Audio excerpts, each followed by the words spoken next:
When you're in a transitional space, you must pay attention to what's going on around you. Hi everyone, this is John with today's active self-protection lesson out of Paris. It shows us an unprovoked knife attack that teaches us some very important lessons about transitional spaces and about situational awareness in those transitional spaces. And when you're facing a knife-wielding attacker, you have to control the tool.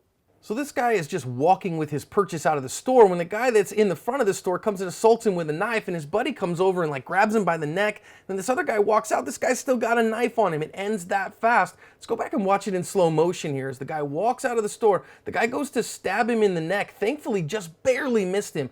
And now his buddy grabs the guy by the neck, and the guy almost stabs him with a knife. And then this other guy walks out like, hey, what's going on, man? What's going on with you? And doesn't really notice that the guy has a knife there and has been stabbing it at people. Let's go back and learn some lessons on this one. As always, there's 8 lessons on our website. But first and biggest one here, awareness in transitional spaces. These transitional space here of this door going out, he should have noticed that there was a guy outside and at least given him a look. You can see already, if you were paying attention, that he had the knife in his hand. He wasn't completely concealing it or whatever. So he would have had some opportunity because you can see it in his hand there. And the guy walks out and he's just already way on top of him. You see that natural inclination to kind of roll his shoulder to get his head out of the way. And that was really good. But boy, did he put himself in the danger zone here. So knowing that natural inclination to flinch, to get away from the danger, you don't have to do that if you have the awareness to keep yourself out of the danger zone to begin with and keep this guy at some distance. Now, when his buddy decides to stop him, he goes ahead and grabs him around the neck. And I got to ask, this is good attitude. Hey, I'm going to stop this guy.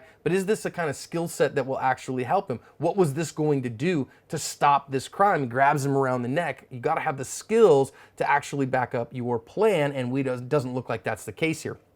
Now, the guy, because he's closed that distance and not controlled the knife, notice that this guy actually stabs at him with the knife as well. Thankfully, he had it short held. Thankfully, the guy was able to flinch back and not get hit with the knife, though that was pretty lucky. And finally, I want to talk about here as this thing keeps going again. Look at this guy just walk right into it and be like, hey man, what's going on? He walks right into a man who has just stabbed at 2 people with a knife. That is stupid, friends. You got to see what's going on around you. You got to not step into this.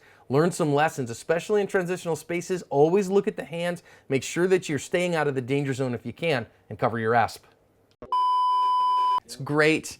Listen, I have the best bloopers. I just want you to know, no one has bloopers like me. They're the best. China. Oh, man. Okay.